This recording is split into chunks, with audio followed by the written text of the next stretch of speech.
Throwing a box, yeah. Pushing a box across the room. Pushing a box across the room, yeah. What is not? Yeah. Thank you for doing all those things. Yeah, there you go. Helping out a rude customer at work who wants everything to be 50% off and not up to 50% off. I hate this. I've dealt with that before. Stuff in your face and walk away. So, Let's look at that part. right? Yeah, definitely. Yeah. It's not like a workable thing. Pushing on something and not having it move. It totally didn't happen in real life. Okay, Not at all. here's our agenda today, guys. We are going to explore work, energy, and power again. I think I'm going to save the activity portion towards the end because it's hard to go from activity to instructional time sometimes, which is fine. I'll set a timer so we don't run over. So we're going to do a little work activity and we're going to get a little practice in. These practice problems will not be due today. All right, so let's see. We're going to analyze a couple videos to begin with. And we already looked at these videos, but we're going to look at something called the clean and jerk, which is a weightlifting term. It's in the Olympics. This guy is going to be lifting, let's see, there are 8 45-kilogram things and 215 plus the mass of the bar. So he's going to be lifting quite a lot of weight. First, they're going to just show you at regular speed, and then they're going to break it down into slow-mo. And we want to be able to identify when we see work being done, and if that is positive or negative. And we're just focusing on the barbell. So is the barbell getting positive work done on it, or negative work done on it, or no work done on it? Here we go. Oh, come on, mister. Here's the play button. Maybe he had tapped right on the video. Or to do that.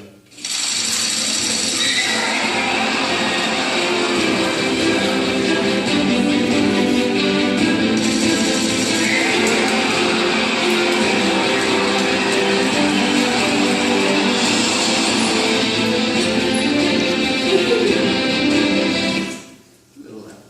Oh, it was pretty cool. Is he doing work on the barbell? Yes.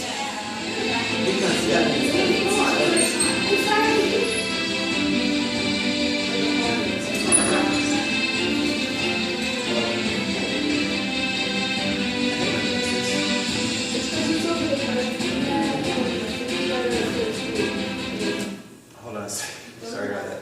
So, when he brought up the mass at the beginning, I heard a couple of you say that he was doing work on the barbell. Was that work positive or negative? Pause. Let's justify that. Why was it positive work? Yeah.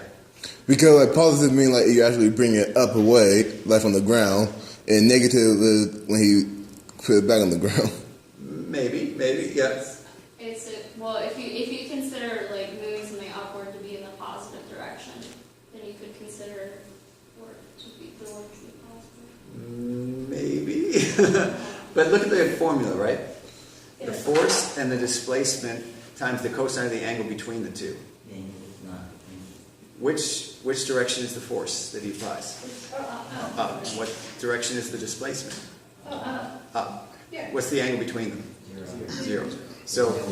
So no, cosine of 0 is positive 1. So we do have positive work here because the force and the displacement are in the same direction. Okay. All right.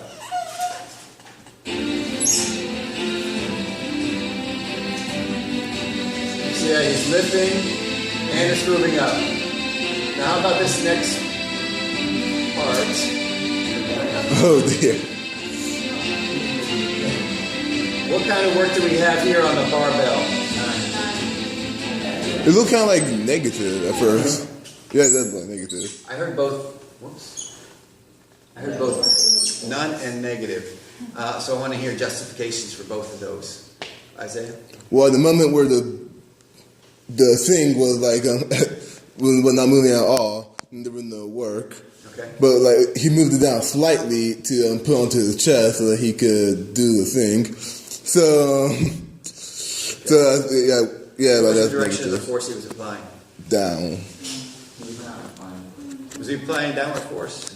Yeah, well, when he wasn't moving, he wasn't. But when he, Let's take a look at that part again. This one was the most subtle part. Okay. it's Barbell's moving. moving down. Which way is he pushing? Up. So he's doing negative work. He's pushing up. The barbell's moving down. Okay, that's negative work because the angle between up and down is 180 degrees, which is a cosine of 180 is -1. Okay, but I agree with that statement. When the barbell was not moving, no work being done. All right.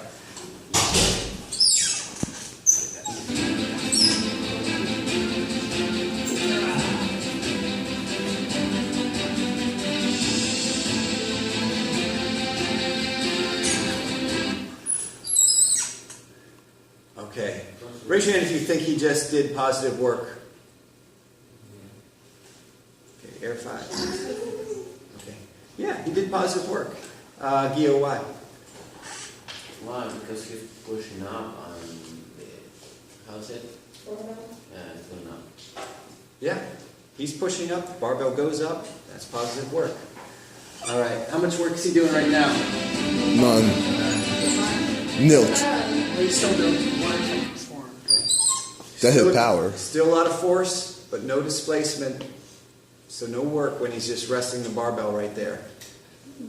It's weird to think of that many kilograms just resting. But yeah, it's just resting there. And so he's doing no work.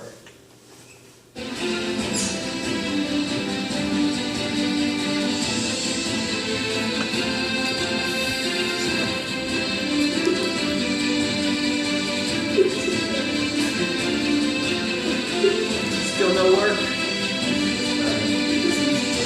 Oh, they go a little bit. They go a little bit negative. Work now? Yeah. When he bends down, he's still pushing up on it, but it's being displaced downward.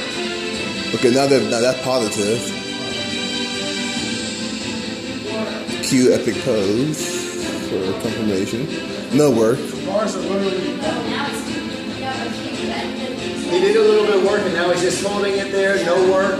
He always don't look that strong. But yeah, he could do it. So I want you to think about, is any work done on the barbell after he lets go of it? No, just gravity. So you kind of say that gravity does do work. I think that last bit when we were still holding on, that was still kind of like positive. You think about it, because the force and the thing was going down. So you guys agree with Isaiah? You're saying that gravity pulls down, it moves down, so gravity was doing positive work on it. Yes, gravity is doing positive work. Yeah. What kind of energy was gravity giving the barbell? Potential. No. Wait. What's the question? Giving it kinetic energy. I thought you meant. Okay. I was thinking like gravity and like mass and gravity and space. Yeah. What was really happening there is gravity was transforming the energy from the potential it had into kinetic energy on the way down. All right, pretty good. So I'm going to have you look at one more video just to analyze it. There's some extraneous stuff in there in the video that's kind of fun, I think. So we're going to watch the 4 minutes or so of it. It's from a series or a channel on YouTube called Smarter Every Day. Has anybody heard of that? Nope. Yeah, it's pretty good. So we're going to look at a very skilled archer, and we want to talk about or identify not only where work is done this time and whether it was positive or negative, but what type of energy it became. Okay. Maybe we could take a step further in what object got the energy. Okay, so Is shading. Hey guys, welcome back to Smarter Every Day. I know when you think about archery, you think about Nottingham, and one guy in particular, Robin Hood. But I'm going to tell you about a guy today in my hometown that might even be better than Robin Hood in Smarter Every Day. Hey, you might. Robin Hood, he might be. check it out. We'll see. You gonna agree with this one? For years in high school, I heard about this famous archer in town that could hit anything he threw at it. And now, I'm at his house drinking his sweet tea. I shot that moose at Newfoundland. This is Byron Ferguson. He and his wife travel all over the world doing exhibition shooting at live events. I politely asked if what I heard was true and if I could make a slow motion video about what he does. So, Byron, you want to tell them what we're going to do today? Well, what we're going to do today is some exhibition shooting, starting with a wooden disc from there, and then we'll see what the smallest target is we can get. Sport line of use here. Start with one disc, work our way down. We got a Phantom Miro. That's kind of out here from the height of the camera. So, let me get you there.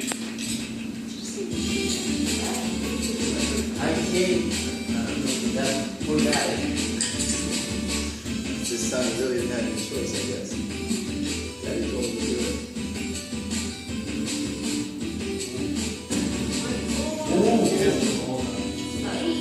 Impressive. But let's quantify exactly how difficult that was. In geometry, there's an equation for something called circle packing. It's a way to determine how many little circles of a certain size you can fit inside of a bigger circle.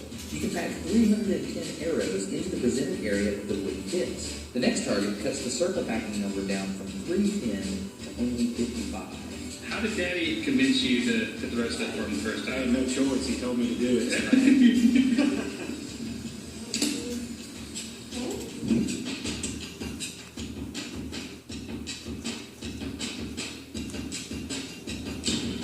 Alright, and you get that too.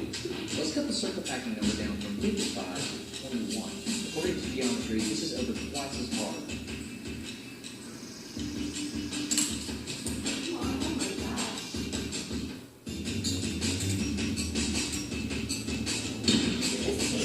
Okay, let's look at this. I can understand how a modern archer can do this with a compound bow because he has a really complicated sighting system. The archer looks at the sighting pins at the front of the bow using a hoop sight that's attached to his string in the back. These pins are aligned based on a bunch of different ballistic variables like the tension of the bow and the weight of the arrow, etc. Byron Ferguson does not shoot a modern bow. He shoots a long bow that he designs himself, and he doesn't have any form of sights on it. His brain is like a ballistic fire control computer. It's not just about accuracy, though. It's also about timing. Once he figures out where the target is going to be, then he has to be accurate enough and well-timed enough with a 70-pound bow to hit that target. So he can hit a golf ball. Let's go to something over 4 times more difficult. A lifesaver.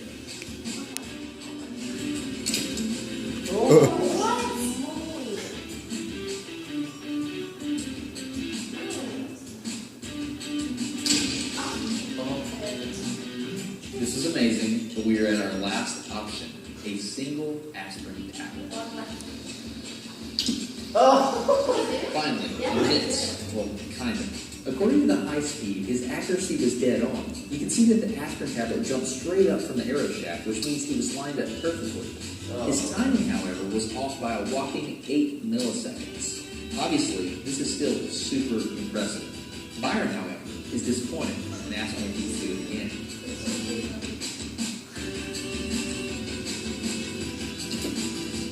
Okay.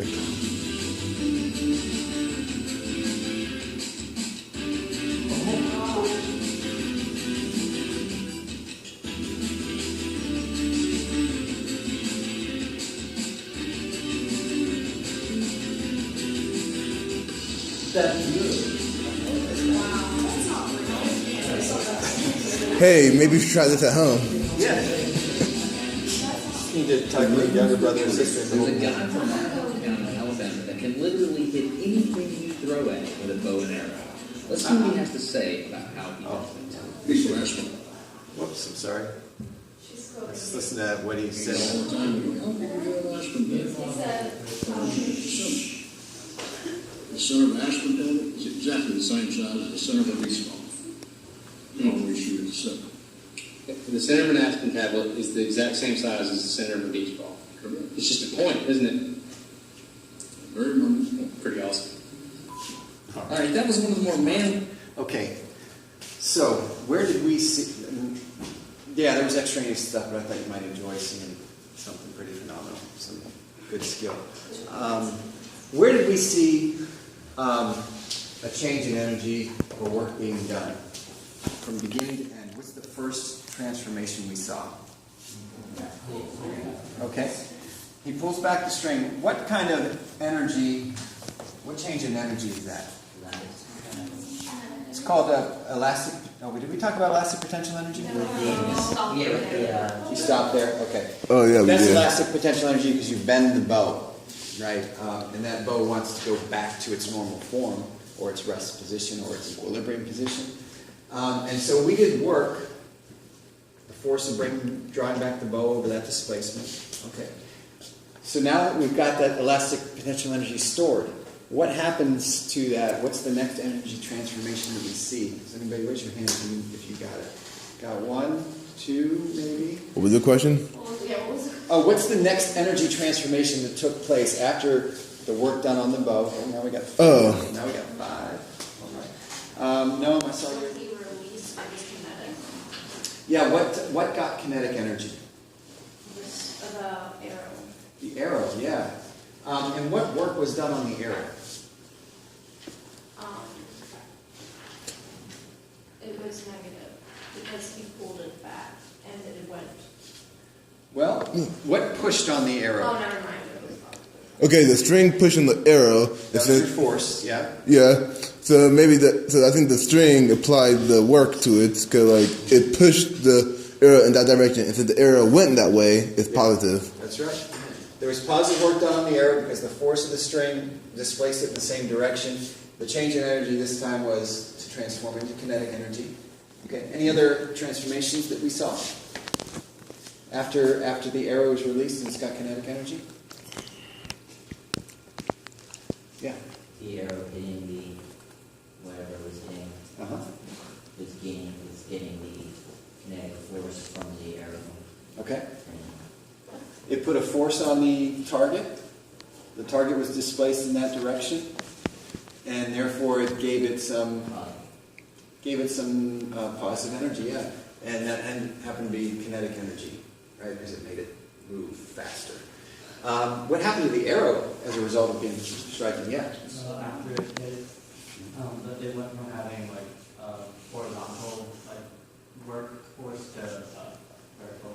Gravity did pull down on it. I'm talking about right on that at the moment of impact. Other than negative. Yeah, negative work. Ashley, you were saying it slowed down.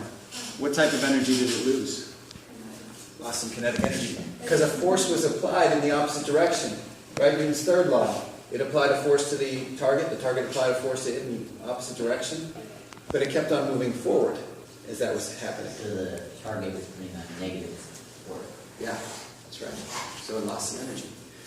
Pretty cool. Okay. So here's what you guys are going to do. Now we're going to look at power. Remember, power is the rate at which work is done. And here's how we're going to measure one another's power today. And we've got 5 of these setups. You're going to choose a weight. Doesn't really matter which one. And you're going to raise your mass up by 1 meter. So the best way I've seen doing this is to measure from the top of your mass and adjust your string length until it is just there. And so now I have to wind it up until this touches this. Okay? And so I'll just roll this up. This prevents people from lifting it up like this and say, look, I got it up a meter. No, we want to wind it up a meter. Okay? And that's how we're going to measure power. There's some calculations there that I'm going to leave it to you guys to figure out what calculations you have to make. Yeah. But I will get you, or you can come up and get one of these out of the sink and choose a mass to work with. And I'm going to get you a meter stick that does not involve paper clips. But we want to be in groups of, I think we're going to have to be in groups of 5, unfortunately. We're going to come together in the last 5 minutes of class. So I'll put a timer up for that. Okay. Try to figure out who the most powerful person is in your group. And then right on one of the boards, excuse me guys, right on one of the boards, your calculations for how you found their power. Yes. Okay then.